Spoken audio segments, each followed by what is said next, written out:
Drama. Yes, it's drama. Yeah, it's drama. Would you agree, Michael? Yeah, it's drama. Yeah, it is absolutely drama. A lot of emotions going on. Yeah, usually drama has a lot of crying. There is a lot of crying in this movie. Trust me. Not only in the movie, but the people who watch the movie, man.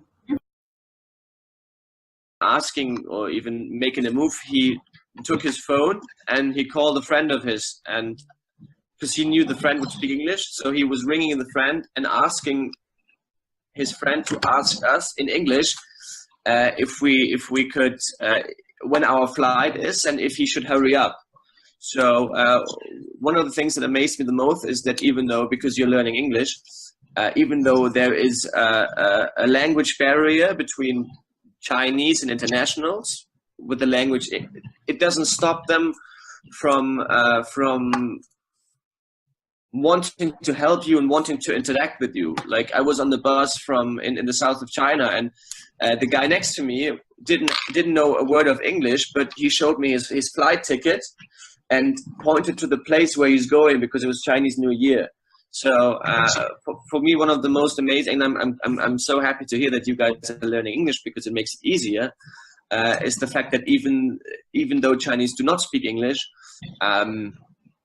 they always want to interact and they want to communicate. And I think this is why this program or the stuff you're doing is so great, because it's amazing that you learn English and that it will be even easier for you.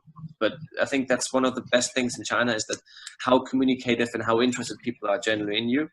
And another thing that I really liked in China is the eating culture, because we talked about food as well.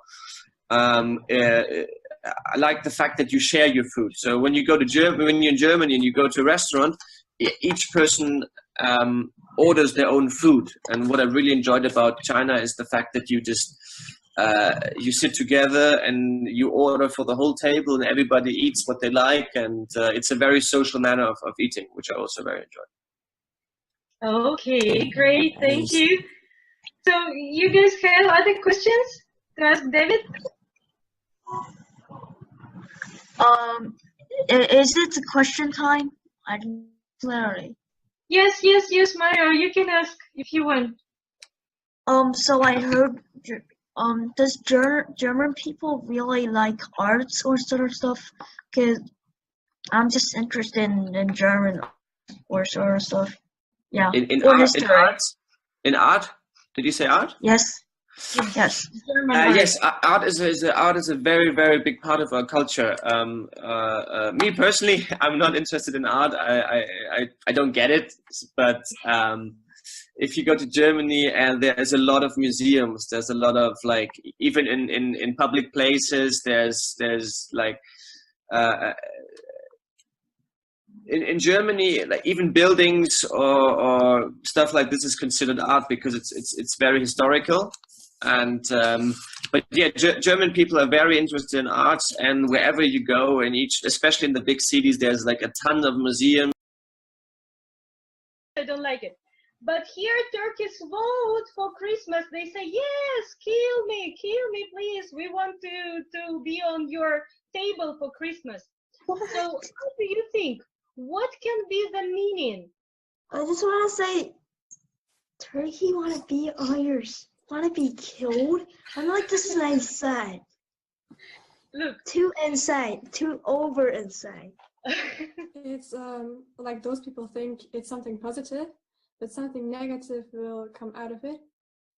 Like yes. They vote for a good thing, but in reality, it's bad. Yes, in reality, it's bad for them.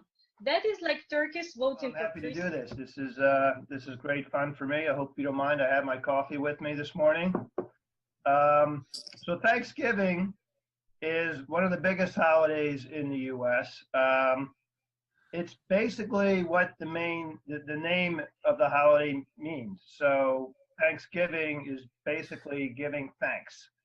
And I would say it's not much different from a harvest festival in a lot of cultures around the world, where kind of after the growing season and the harvest season, or bringing in all the crops, you kind of celebrate and give thanks for the bounty of the harvest and all the food, etc. So it's as part of that, a big part of it is eating a lot of food. Turkey almost is always on the menu, which if you don't know what a turkey is, it's a very large bird. Were the original people that came over from England in the early 1600s. And the Indians basically, but the American Indians kind of living together in harmony. So that's part of another one of the traditions of Thanksgiving. So that's, I think everyone loves Thanksgiving. Sit around and eat turkey. So any questions? I have a question. Yeah. Oh, okay. Sarah? Okay. You just said that Native American, they helped the British explorer and they celebrate together for the Thanksgiving. But I remember when the British explorer first arrived at the land, I remember it seemed to be they killed the Native American. So I wonder that why they still can celebrate together. Yeah. Well, it's obviously a good question and kind of the long and perhaps difficult history between the Native Americans and the settlers. And remember, there were a lot of different people that came to the U.S. So a lot of the explorers were Spanish or Italian, like Spanish. So the Spanish tended to go kind of south in what's now South America, and those kind of Spanish. Violent movie. So remember, when we talk about movies, we use adjectives to describe. When we talk about films, we use adjectives to describe the films. Those are the adjectives: good, excellent, boring, entertaining, funny, gripping, moving, scary, violent, and many other adjectives. You can use many words.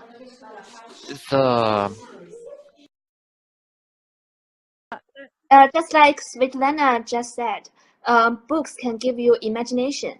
Maybe you think it's difficult to understand, and every people has her own understanding. I think it's interesting. Well, that's the same thing that can achieve in a movie, that you can have different understandings. Well, I just